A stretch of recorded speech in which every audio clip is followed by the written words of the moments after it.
Lockdown से पहले गीता के घर का नजारा कुछ ऐसा था कि रोहन ऑफिस जाता था और शिवन स्कूल।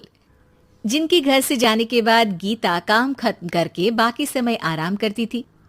लेकिन लॉकडाउन के बाद ऑफिस और स्कूल घर में ही खुल गए और इससे गीता का हाल वो तो आपको देखने में ही मजा आएगा।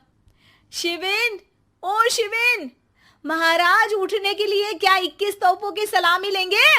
अरे बिस्तर से बाहर निकल, ऑनलाइन क्लास स्टार्ट होने वाली है। अरे तुम भी हद करती हो, स्पीकर की तरह चिल्लाने की क्या जरूरत है? दिख नहीं रहा मेरी कॉन्फ्रेंस चल रही है। अब कैमरा और स्पीकर ऑन कर रहा हूं, मुझे कोई शोर नहीं चाहिए। इस पर जैसे ही रोहन लैपटॉप का कैमरा और स्पीकर ऑन करता है तभी कुकर की सीटी बजती है। करा लो अब इसे चुप। लॉकडाउन नहीं हुआ, मेरी मौत का फरमान जारी हो गया। दोनों बाप बेटे ने नाक में दम किया हुआ है। ऐसा बोलकर गीता वहां से शिविन के कमरे में पहुंच जाती है, जहां शिविन अभी भी सो रहा होता है। ओ आलसी, अब अगर 5 मिनट में नहीं उठाना तो आज तेरा गेम और यूट्यूब कैंसिल। माँ की बात सुनकर शिविन बिना 1 मिनट गंवाए उठ खड़ा होता है। उठ गया, अभी नहाकर भी आता हूँ। ये नाटक कहीं और, मुंह पर गीला कपड़ा मार और पढ़ने बैठ। शिविन की ऑनलाइन क्लास स्टार्ट हो जाती है, जिस पर गीता उसे वहां बिठाकर रसोई में चली जाती है। थोड़ी देर में उसे कमरे से कुछ आवाज सुनाई देती है, जिसे सुनकर वो कमरे में वापस आती है। हाय राम, तुझे क्लास अटेंड करने के लिए बोला था, कैमरा ऑफ करके बिस्तर पर नाचने के लिए नहीं बोला था। मम्मी मुझे कुछ समझ नहीं आ रहा, आप बाद में पढ़ा देना ना, वैसे भी अटेंडेंस तो लगी गई है। हाँ हाँ बेटा, जरूर बन जा। तू अभी से हम सबका बाप बन जा। अरे नहीं मतलब कहाँ से लाते हो इतना दिमाग, और पढ़ाई करते हुए ये चला कहाँ जाता है? नाइस क्वेश्चन, दिमाग से पूछकर बता दूंगा। शिविन की बातों से परेशान होकर गीता उसे मारने के लिए जैसे ही आगे बढ़ती है तभी वो कमरे से बाहर भाग जाता है। अब शिविन आगे आगे और गीता हाथ में चप्पल पकड़े उसके पीछे पीछे पूरे घर में दोनों घूम रहे होते हैं। इसी बीच वो रोहन के पास पहुंच जाता है और शिविन को मारने वाली चप्पल रोहन के लैपटॉप पर जाकर गिरती है। ओए माँ!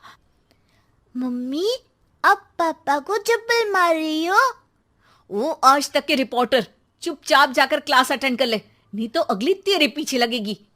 इस पर शिविन वहां से चला जाता है, जिसके बाद रोहन गीता से कहता है, इस सर्कस के लिए कुछ बोलना चाहोगी? अरे क्या करूं, जब से तुम दोनों घर में रहने लगे हो, घर अपने आप ही सर्कस बन गया है और मैं तुम्हारी नौकर। कभी बेटी को संभालो तो कभी बाप के नखरे उठाओ।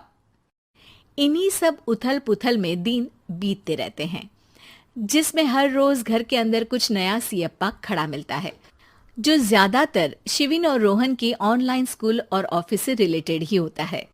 एक सुबह, शिविन चल उठ, आज की क्लास जल्दी है। कैमरा ऑफ करके आप अटेंड कर लो।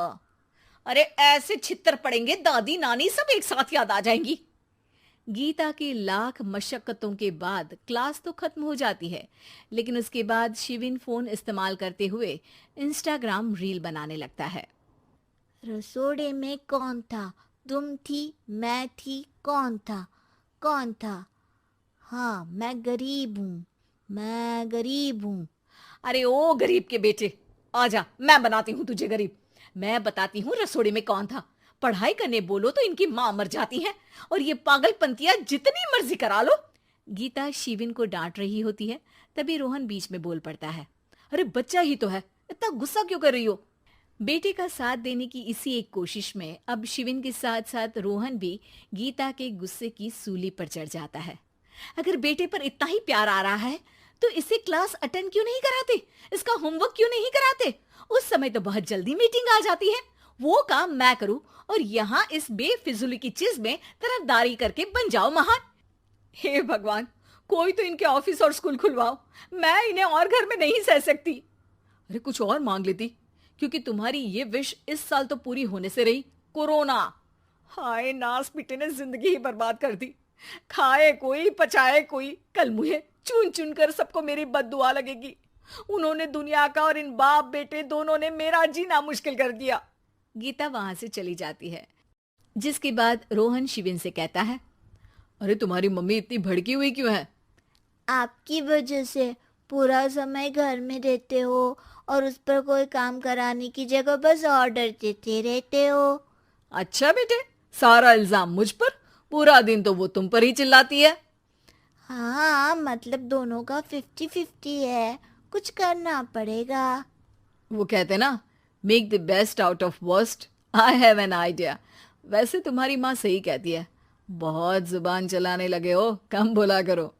अगली सुबह रोहन और शिविन अपनी गलती को सुधारने के लिए गीता के उठने से पहले घर का आधा काम खत्म कर देते हैं, जिसे देखकर गीता खुश हो जाती है और फिर बाकी बचा काम वो तीनों मिलकर पूरा कर लेते हैं। जिसके बाद अब वो सब मिल बांट कर हर काम में एक दूसरे की मदद करते हुए लॉकडाउन का मजा लेने लगते हैं।